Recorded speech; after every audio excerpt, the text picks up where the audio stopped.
आपके साथ मैं रोहित कुमार, आपकी न्यूज फॉर नेशन पर। बिहार में करीब 3 महीने बाद विधानसभा के चुनाव होने वाले हैं और इन चुनावों से पहले देश की सबसे बड़ी मुसलमानों की रैली पटना के ऐतिहासिक गांधी मैदान में आज हो गई। इस रैली में बड़े बड़े दिग्गज मंच पर थे। तेजस्वी यादव ने जहां मोर्चा संभाला तो पप्पू यादव समेत कई और नेता जो थे मंच पर थे और सबने अपनी अपनी बात की। इस रैली के पीछे का जो मकसद था वो ये था कि जो हाल में वक्फ संशोधन कानून जो कि केंद्र सरकार की तरफ से पारित किया गया है वो वापस हो जाए। ये कोशिश थी कि इसके सहारे जो संविधान को खत्म करने की कोशिश हो रही है इसको खत्म किया जाए। बिहार क्योंकि आबादी के लिहाज से जो है मुसलमानों की जनसंख्या के हिसाब से देश के उन चुनिंदा राज्यों में है जहां पर ये कई सीटों पर तय करने की स्थिति में है कि जीतेगा कौन और हारेगा कौन। लालू यादव जब 1990 के दशक में बिहार की राजनीति में आए तो उन्होंने जो फॉर्मूला बिहार की राजनीति के लिए सेट किया वो MY था। M आज भी लालू के साथ इंटैक्ट है और ऐसे में चुनाव के पहले जो सबसे बड़ी रैली की गई उसके लिए बिहार चुना क्यों गया, बिहार में जो रैली हुई इसके पीछे किसके सियासी फायदे छिपे हुए हैं, नुकसान किसका होगा, कितनी सफल रही ये रैली, इसमें कितने लोग आए, इन तमाम चीज़ों पे बात करेंगे। हमारे साथ देवांशु मौजूद है जो कि इस पूरी रैली के दरमियान उस गांधी मैदान में मौजूद थे जब तमाम नेता वहाँ से अपनी बात कह रहे थे, अपना भाषण दे रहे थे। देवांशु, क्योंकि आपने कई वीडियोस पहले भी किए हैं इस रैली को लेकर के और जब आज रैली खत्म हो गई तो पहले समझाइए दर्शकों को कि इस रैली के लिए बिहार को चुना क्यों गया, किसने इस रैली को किया और जो भीड़ देखी आपने उससे क्या लगता है। देखिए रोहित, सबसे पहले ये हम कमेंट नहीं करेंगे कि रैली फ्लॉप है या हिट है, ये जनता जनार्दन पर छोड़ देते हैं। विजुअल्स जो भी हमारे पास अवेलेबल है, जो भी हमने बनाई है वो सब हम दिखा रहे हैं। जनता जनार्दन जो है वो तय करे कि ये रैली हिट है या नहीं हिट है, इस पे हम कोई कमेंट नहीं करेंगे। रही अब आपके सवाल पे आते हैं, मकसद, असल मकसद क्या। देखिए जाहिर है, नाम ही इसका है वक्फ बचाओ संविधान बचाओ रैली। इसमें कौन कौन आया अब तक तो लोग जान गए होंगे, लेकिन जल्दी से रिपीट कर। देखिए मुख्य रूप से जो है वो बिहार के नेता प्रतिपक्ष तेजस्वी यादव दिखे, इसमें कन्हैया कुमार दिखे और कांग्रेस से कई विधायक दिखे। निर्दलीय सांसद पप्पू यादव जो है इस मंच पर दिखे। AIMIM के विधायक अख्तरुल ईमान साहब जो है वो नजर आए। इसके अलावा कई मुस्लिम धर्मगुरु नजर आए और इमारत सरिया से जुड़े हुए लोग जो हैं वो नजर आए। सत्ता पक्ष का कोई नहीं था और होता भी क्यों, क्योंकि एक तरह से ये सत्ता पक्ष के खिलाफ ही ये रैली का बुलाई गई थी, एनडीए के खिलाफ। एनडीए क्या, पीएम मोदी के खिलाफ और सीएम नीतीश कुमार के खिलाफ पटना के गांधी मैदान में जो है वो मुसलमानों की सबसे बड़ी रैली जो है वो हुई है। इससे पहले जो है कोई रैली बिहार में कोई मुसलमानों की सबसे बड़ी हुई है तो वो है दीन बचाओ देश बचाओ रैली, जो कि इमारत सरिया ने ही बुलाई थी। लेकिन वो उस रैली और इस रैली में जो है वो फर्क है, वो है, देखिए फर्क है और मुद्दे भी अलग थे और ये मुद्दा भी अलग था। खैर, अब हम जो ये वीडियो बना रहे हैं रोहित, और हम जो जानकारी देने जा रहे हैं अपने दर्शकों को, सबसे पहले मुस्लिमों का हाल हम बताएंगे बिहार में है क्या। आप फीसदी के रूप में तो सब लोग जानते ही हैं, 16.9% वो तो है।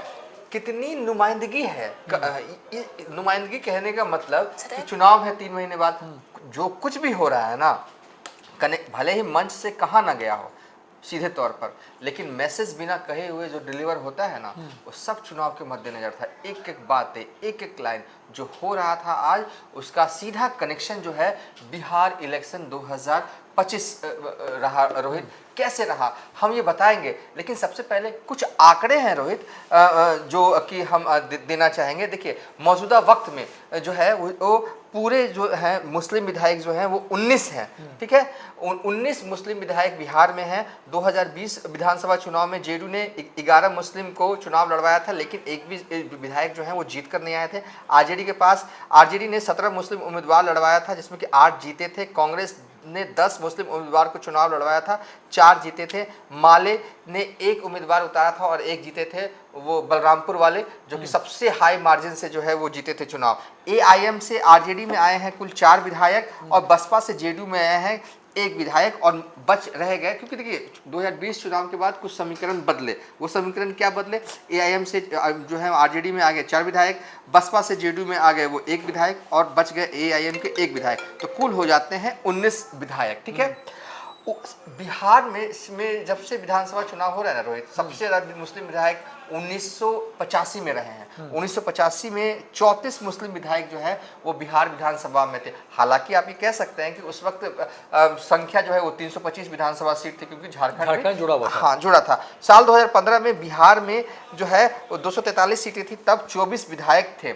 मतलब हाईएस्ट झारखंड बंटवारे के बाद 24 जो है, हाँ, 24 विधायकों का। हाँ, अब हाँ, और हिस्ट्री की अगर बात करेंगे तो और हिस्ट्री भी हम बता देते हैं लेकिन चलिए जल्दी जल्दी में हम ये हिस्ट्री जो है वो भी बता देते हैं। आखिर देखिए, साल 2052 के चुनाव में 24 मुस्लिम विधायक जो है वो बिहार में बने थे। 57 चुनाव में 25, 62 में 21 मुस्लिम विधायक, साल 1967 में 18 मुस्लिम विधायक, साल 1969 के चुनाव में 19 विधायक जीत के आए थे।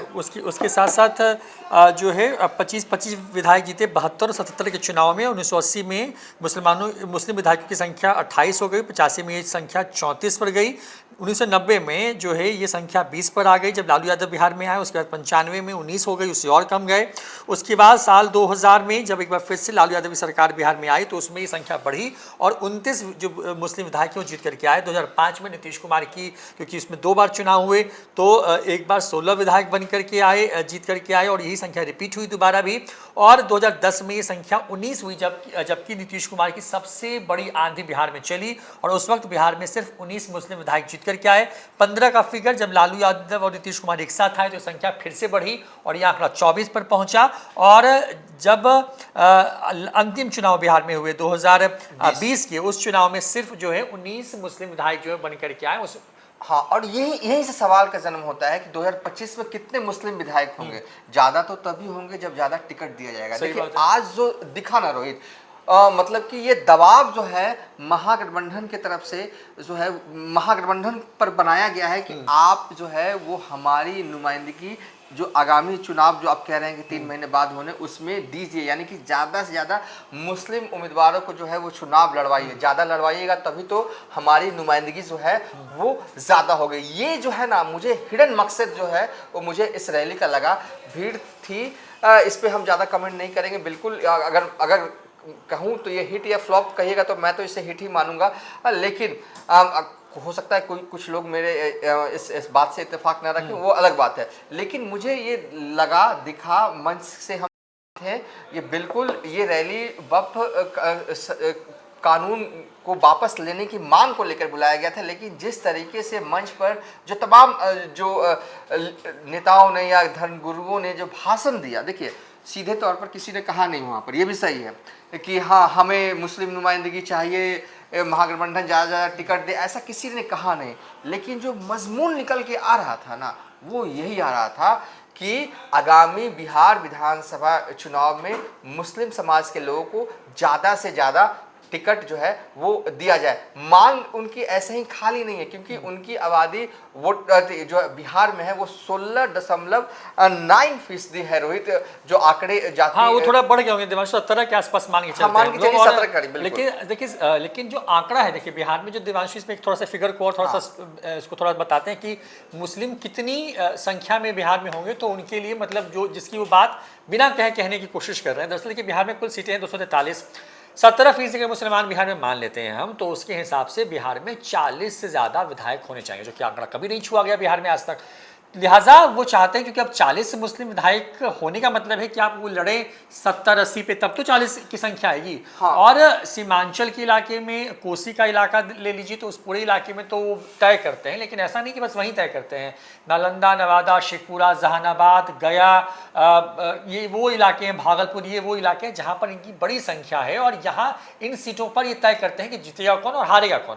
जाहिर तौर पर क्योंकि चुनाव होने वाले हैं, क्योंकि कोई तो मुद्दा चाहिए था, मेरी समझ से दिवांशु, और ये मुद्दा बफ जो बिल था उसको बनाया गया, या जो बफ कानून है उसको बनाया गया। और उस मुद्दे के सहारे बिहार की जो सियासी जमीन है उसमें मुसलमानों की भूमिका कितनी होगी, संभवतः ये मुख्य एजेंडा रहा। और इसमें जो मेन रोल, जो कि सबसे बड़ी संस्था भी है इमारत शरिया, वो अदा कर रही है और उसने सबको न्योता भेजा। सबसे बड़ी बात ये थी कि सत्ता पक्ष को छोड़कर देवांशु ऐसा कोई दल नहीं था जिसको मतलब कि न्योता नहीं भेजा गया और लगभग लोग शामिल भी हुए। अब कल्पना करिए कि मुख्यमंत्री का दावते इफ्तार हो भी कुछ दिनों पहले ही संपन्न हुआ है, उस कार्यक्रम का बहिष्कार अगर किसी दल ने किसी संस्था ने किया तो उस संस्था का नाम है मार्गदर्शक। आप कल्पना करें कि जिस राज्य में आपका हेडक्वार्टर हो, जिस राज्य में की सरकार के मुखिया आपको न्योता दें, घर पे बुलाएं और उसी कार्यक्रम में आप नहीं जाएं, वो अपने आप में बहुत बोल्ड स्टेप था। और उसके बाद से ही इस तरह की मांग हो रही थी कि कुछ हो बिहार में। और देखिए चुनाव सबसे नज़दीक में बिहार में है। बिहार मुस्लिम आबादी के लिहाज से बड़ा राज्य है, 17% के करीब करीब मुस्लिम हैं यहाँ पर। लिहाजा ये चुना गया कि बिहार में अगर मुस्लिम संगठित हुए देवांशु तो इसकी गूंज पश्चिम बंगाल, उत्तर प्रदेश, जहां पर आने वाले वक्त में चुनाव होने हैं, सब जगह सुनाई देगी। और तेजस्वी यादव ने मन से क्या कहा, उन्होंने कहा कि कानून को हम लागू होने नहीं देंगे। कैसे कह दिया, कानून बन गया तो लागू कैसे नहीं होने देंगे। देखिए एक चीज और इसमें देखिए, वक्फ कानून को लेकर ये मुद्दा था, इसको इनकार नहीं कर सकते। इस मुद्दे को लेकर तो रैली बुलाई गई, लेकिन एक मुद्दा जो बहुत ही अहम था, जो कि खुलकर नहीं दिख रहा था, लेकिन हाँ इंटरनल तौर पर जो हमने इस वीडियो में कहा कि दबाव बिहार के तमाम राजनीतिक दलों पर अब बढ़ रहा है इस मद्देनजर कि वो ज्यादा से ज्यादा मुस्लिम उम्मीदवारों को उतारे। देखिए महागठबंधन पे दबाव है, ठीक है। अगर पिछली बार अगर 17 मुस्लिम उम्मीदवार को लड़ा है तो इस बार 20 से 22-25 करें। और जेडीयू पे भी दबाव बढ़ा है। जेडीयू पर इसलिए दबाव जो है वो बढ़ा है क्योंकि नीतीश कुमार के पास इकलौते मुस्लिम विधायक हैं। हालांकि वो भी जेडीयू से जीत कर नहीं आया था, वो बसपा से टूट के आए थे, ठीक है।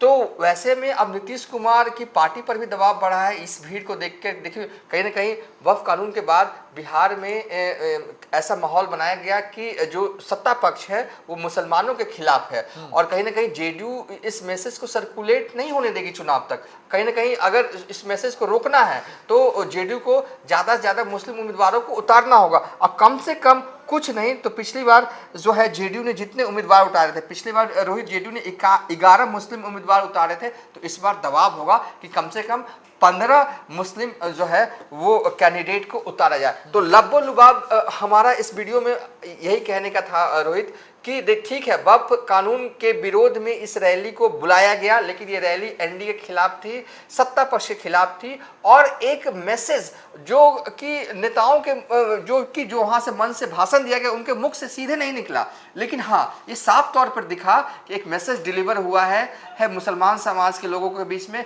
महागठबंधन और जेडीयू चाहे लोजपा पर यह दबाव बढ़ा है कि आगामी बिहार विधानसभा 2025 में जो मुस्लिम उम्मीदवार हैं की भागीदारी है वो बढ़ाई जाए। ये मुझे ये दिखा है तो हमने कहा कि चलिए इस पे वीडियो बनना चाहिए। तो देखिए यही पूरी कहानी है इस पूरी रैली के पीछे। और बड़ी संख्या में लोग पहुंचे यहाँ पे, बड़े तमाम विपक्ष के बड़े नेता थे मंच पर। हुंकार भरी लोगों ने वक्फ बिल को लागू नहीं होने देंगे, वापस करना होगा, केंद्र की सरकार को तानाशाह, संविधान विरोधी तमाम तरह की बातें कही गई उस मंच से। लेकिन देखिए सबसे पीछे जो मकसद वो ये है कि जब तक कि उनकी भागीदारी नहीं होगी तब तक वो अपनी बात कह नहीं पाएंगे। जाहिर तौर पर इसी भागीदारी को सुनिश्चित करने के लिए, क्योंकि देखिए बीजेपी ने जो ट्रेंड सेट किया है 14 के चुनाव के बाद से कि वो मुसलमानों को टिकट देती ही नहीं है। ऐसे में जब वो टिकट देगी नहीं बीजेपी तो जाहिर तौर पर दबाव तो बनाना पड़ेगा जो गैर बीजेपी वाले दल हैं, उसमें जदयू भी आती है, उसके अंदर आरजेडी और तमाम जो विपक्षी पार्टियां हैं वो आती हैं। लिहाजा जो इमारत शरिया है जो कि हक हकूक़ की बात करती है, मुसलमानों को लेकर के एक बड़ी संस्था है, तो उस संस्था के सहारे कोशिश थी कि एक मैसेज जो है वो डिलीवर किया जाए, कन्वे किया जाए। और उसके सहारे जो है तमाम दल जो उस कार्यक्रम में शामिल हुए उनके ऊपर भी और जो नहीं शामिल हुए उनके ऊपर भी ये बनाया जा सके ताकि उनके लोगों की यानी कि मुसलमानों की को हिस्सेदारी मिले बिहार के अंदर में।